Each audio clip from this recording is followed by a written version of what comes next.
Pembukaan firman Tuhan bulan ini bicara tentang tangan. Judulnya adalah The Blessed Hands. Tangan yang diberkati. Mana nih tangan-tangan yang diberkati? Tangan-tangan yang diberkati kasih kemuliaan buat Tuhan yang memberkati hidup kita. Amin. Nah, saya mau bicara di awal ini 3 tangan yang dipakai Tuhan untuk memberkati umatnya. Ya, yang pertama, percayakah saudara bahwa Tuhan bisa memberkati kita dengan tangannya sendiri? Gak melalui orang lain, gak melalui siapa-siapa, langsung direct from heaven, langsung dari Tuhan, langsung dari surga, Dia yang memberkati hidup kita. Dalam Alkitab Anda bisa melihat kisah ketika bangsa Israel keluar dari tanah Mesir menuju ke tanah perjanjian. Cara mereka bisa survive, cara mereka bertahan di padang gurun itu dan bisa hidup adalah karena mereka dipelihara oleh mana yang turun dari surga. Tiap pagi mereka bangun, sudah tersedia mana pemeliharaan Tuhan yang membuat mereka bisa bertahan. Walaupun hidup di tengah padang gurun. Saya berdoa ada orang-orang di tempat ini, walaupun saat ini mungkin Anda sedang ada dalam padang gurun kehidupan yang kering kerontang secara manusia, ekonomi yang kering kerontang secara manusia. Tapi doa saya, apa yang dialami bangsa Israel ini, Anda alami dalam hidup saudara, mana pemeliharaan Tuhan, mana anugerah Tuhan selalu mencukupkan kebutuhan saudara, bahkan mendatangkan anugerahnya sampai berkelimpahan. Amin. Karena Tuhan berkuasa loh saudaraku untuk mengerjakan itu. Ada saja cara Tuhan untuk memelihara keluarga kita. Ada saja cara Tuhan untuk menolong anak-anak kita.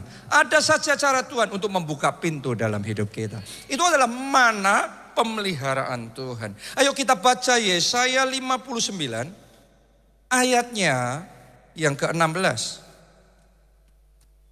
Ia melihat bahwa tidak seorang pun yang tampil dan ia tertegun karena tidak ada yang membela. Nah sekarang perhatikan kalimat berikut ini. Maka tangannya sendiri. Semuanya katakan tangannya sendiri. Semuanya dengan iman katakan tangan Tuhan sendiri. Memberi dia apa? Pertolongan. Dan keadilannya lah yang membantu dia. Jadi ternyata ada momen-momen di dalam kehidupan kita manusia bahwa gak ada orang yang bisa tolong kita. Gak ada orang yang mau tolong kita. Gak keluarga, gak teman, gak siapapun juga. Seolah-olah saat ini Anda seperti ayat ini tulis. Kayak tertegun, kok gak ada nih yang nolong. Aku butuh, di mana mereka semua. Kalau Anda di dalam keadaan seperti itu, terima rema firman Tuhan hari ini. Saat gak ada orang lain yang menolong saudara pun, masih ada tangannya sendiri yang siap untuk menolong kita, siap untuk mengerjakan mujizatnya dalam hidup kita, siap untuk menyembuhkan sakit penyakit kita, siap untuk menjawab doa-doa kita, siap untuk membebaskan kita dari belenggu dosa, dari belenggu hutang, dari pinjol, dari semua keterikatan yang ada. Tangannya sendiri, itu tangan yang berkuasa. Dan doa saya, tangan Tuhan saat ini juga mulai bertindak dalam hidup saudara, mulai menolong dan memberikan kelegaan di dalam kehidupan saudara. Amin. Ini cara kita bisa mengalami pertolongan. Yang pertama adalah dengan tangannya sendiri.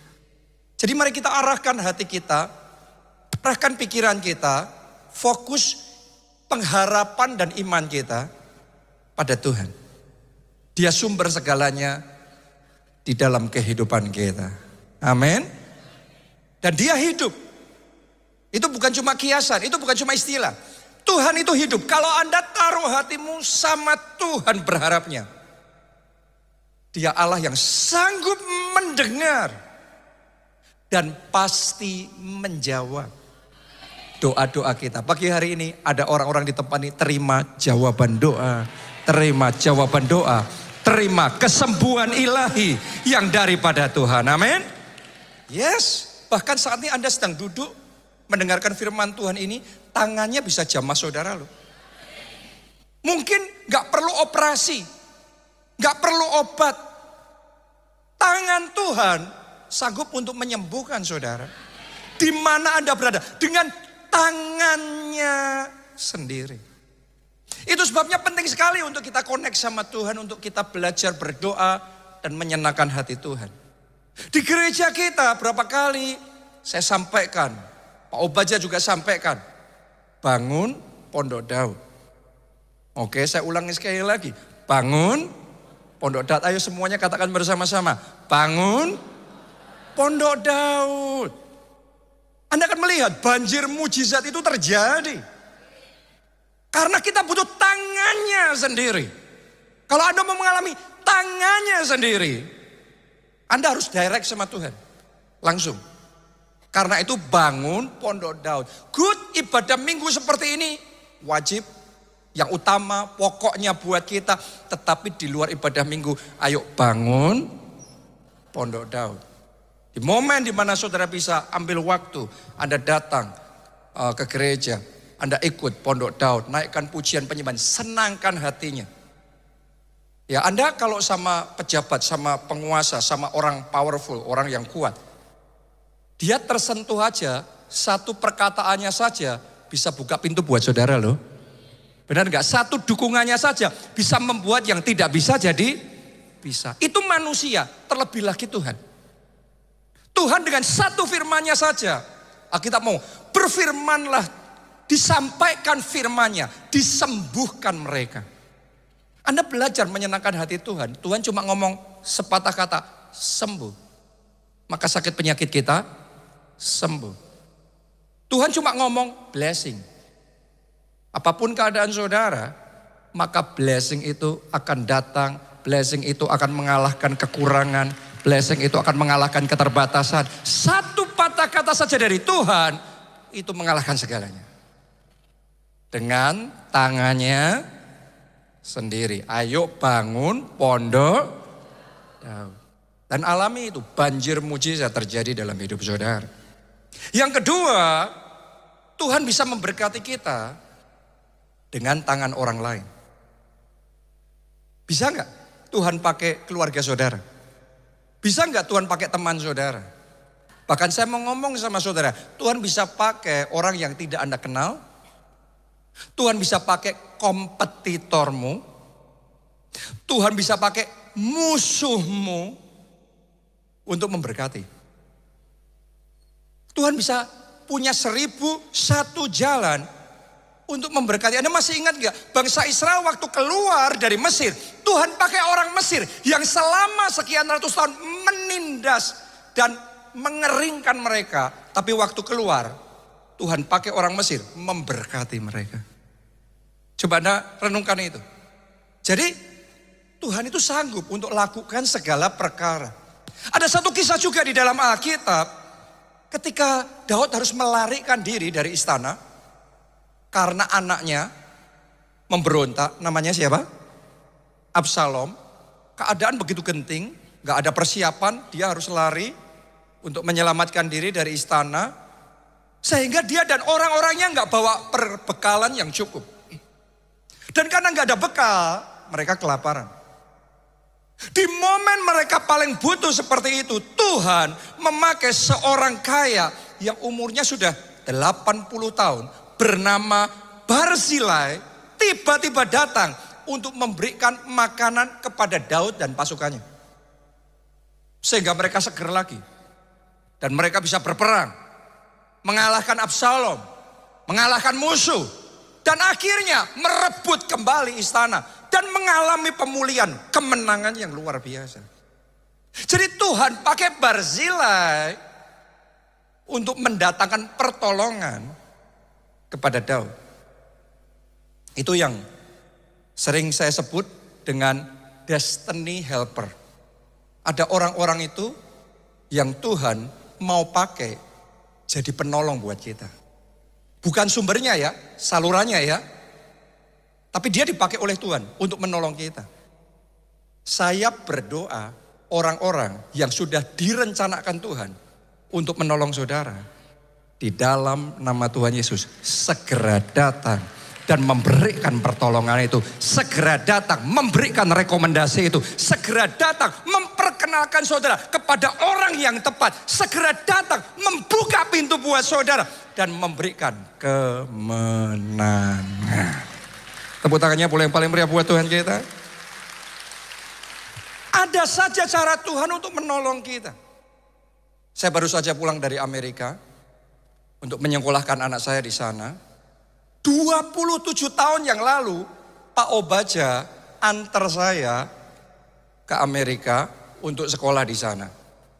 Waktu saya mendarat di Amerika, saya dijemput oleh seorang pendeta di sana.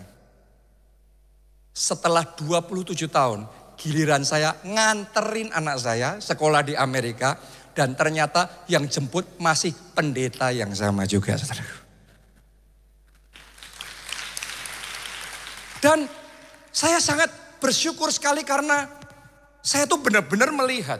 Ya kalau katakanlah di Solo, katakanlah di Jogja, di Jakarta, itu kayak sudah teritori kita. Kayak kita sudah kenal wilayahnya, kita kenal siapa, ini itu dan tapi kalau di sana itu masih sesuatu yang belum jadi teritori, masih asing buat kita. Tapi saya bisa merasakan bagaimana tangan Tuhan itu menolong kita. Dan Tuhan mengirimkan malaikat-malaikatnya, orang-orang baik yang dikirim oleh Tuhan untuk menolong kita.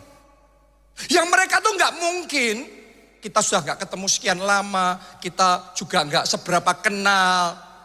Tapi Tuhan pakai mereka untuk mendirect, anak saya bisa memilih sekolah yang terbaik.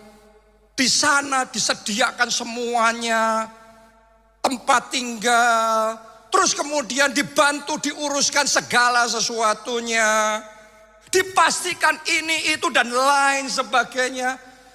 Saya bisa ngomong dari mana ini semua orang-orang ini, dan itu bukan cuma satu tapi banyak. Tuhan kirimkan untuk membuka jalan, untuk memberikan pertolongan. Saya melihat benar-benar, saya menyadari ini malaikat-malaikat yang dikirim oleh Tuhan.